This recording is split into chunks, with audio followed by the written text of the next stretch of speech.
guys. 12 weeks out. It's getting real.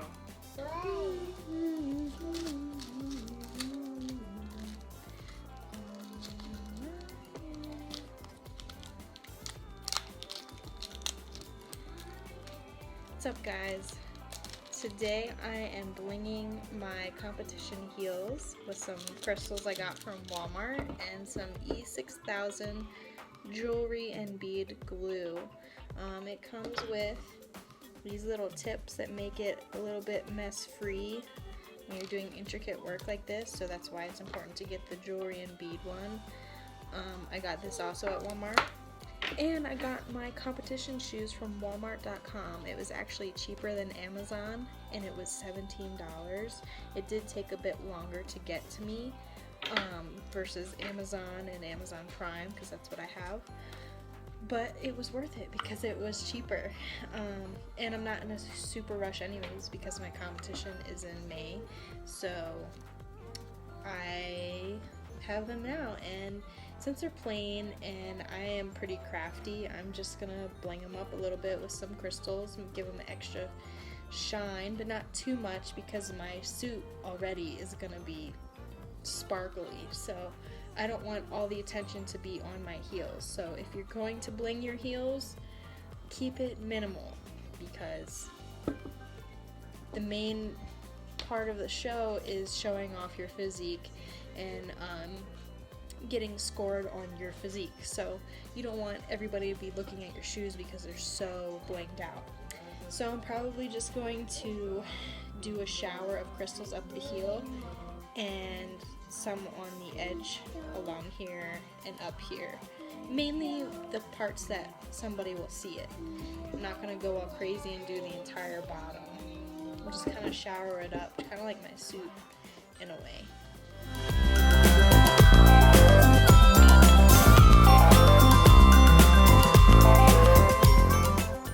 So I got my first row done of crystals. I did it all around the bottom of the heel right there.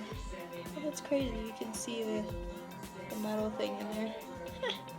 Okay, anyways, so what I've noticed with this glue is that because of the first initial pressure you apply to get the glue out, it constantly has that slight pressure to it, so the glue is coming out at little dots.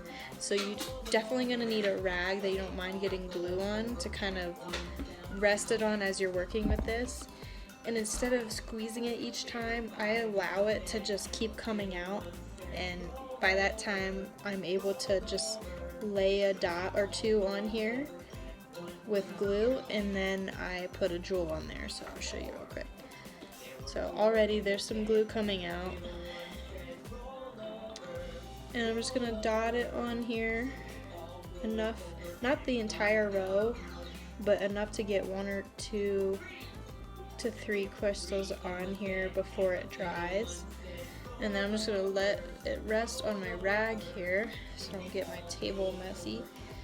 Pick up your crystal and carefully place it where you want it on the glue. And just kind of tap it to make sure it's down all the way and even with the rest.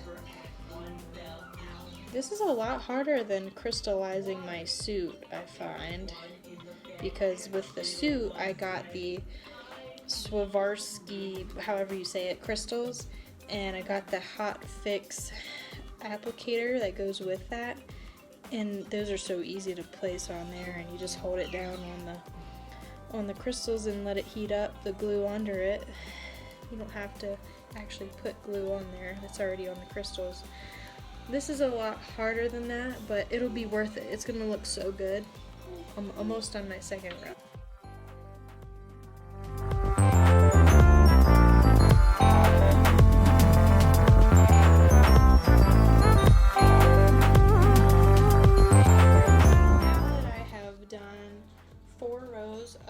Close together, all crystalled rows of jewels. I've started to space them out, so when there's 2 close together crystals, I'll place one in between just above it and just space it out a little bit. So that's how I'm going to do the trickle effect and kind of disperse it up in a starburst pattern.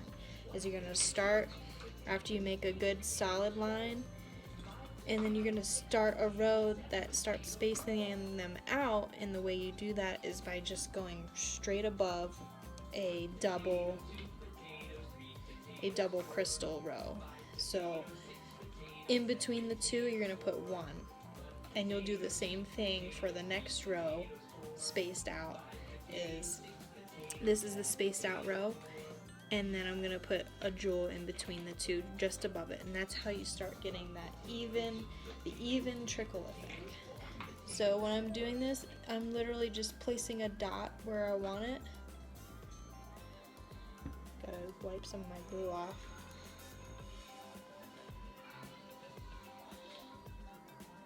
You have to be careful with this glue because it does leave kind of a trail, like a tail of glue after you take it off. So you want to make sure that that glue doesn't get so messy and gets anywhere else on your shoe. If you do, it's okay. Don't be too worried about it. Just wipe it off immediately before it starts to dry. So, for example, I had a trail of glue coming off after I took it off from placing it on here, and it got on the front of my shoe, and I just quickly wiped it off and it came off. So you just have to be careful. You don't leave tails of glues everywhere. Just kind of use your hand and run through it like a spider web. So there's an example. I put one just above the spaced out row in between a double line. And I'm going to keep doing that all the way around and all the way up. And as I work my way up, I'll disperse them out more, space them out more. And that's how I'm going to do it. Okay, so now I got a pretty good row of some spaced out ones. You can kind of see the difference there. Now I'm going to switch over and use a size smaller crystal. When you vary your sizes, it just gets that much better in appearance. The trick to blending it well is to use a smaller crystal as you disperse out. How am I doing this when I'm a stay-at-home mom? My youngest is napping right now, and my other girl's here at the table with me. She's eating her lunch, and we're listening to songs and singing and having a good old time. So you just have to work it into your schedule whenever you can. If you can't finish it all in one sitting, it's okay. You can always come back to this later. I did it! Look at that. That is so cool. Hi! I like it. Now I just have to do the edge of the heels. I'm not gonna go crazy, just a little bit of bling. I love it. This is so fun. I love crafting like this. Just little things. So simple. It's the little things.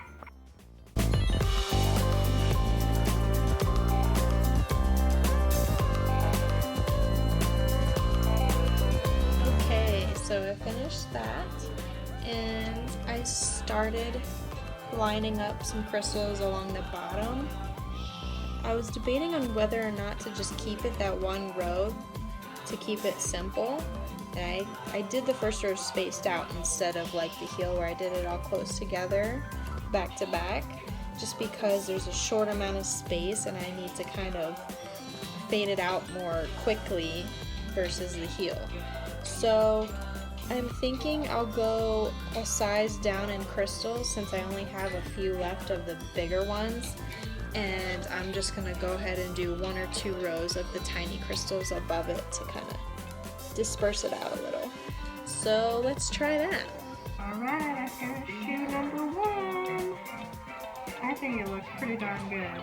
I think it took me maybe an hour or less. I'm just having a good old time, just going on these little crystals. The bottom looks pretty good too. I don't think it's too much. I tried to space it out so that it wouldn't be too abundantly sparkly.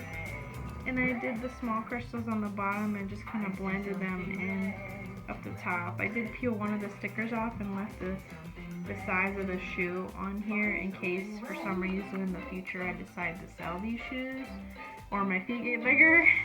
That way I can sell it and have proof that it's a size 8. And it's just nice to know. So next I'm going to take a wet rag and just clean all the glue off that might have still gotten on my shoe. Just kind of rub it off and it'll, you know, clear up all the fingerprints and whatnot on this clear part of the shoe. And so I'm going to take a break and I'll do shoe number 2 later. And I'll do the same thing. So there it is, my little DIY NPC competition heel. And just make sure you get all of the little glue tails off, any fuzzies that might have stuck on there. And keep in mind when you're doing the bottom here, not to keep the crystals a little bit spaced out from the black bottom sole, because if you're walking and you scuff the side of your shoe or the toe or anything, some of these could pop off if you put it way too close to the edge there. So just keep that in mind, that you're going to be walking on this and you don't want to accidentally scuff off a bunch of these little crystals and have some missing. So make sure you space them out.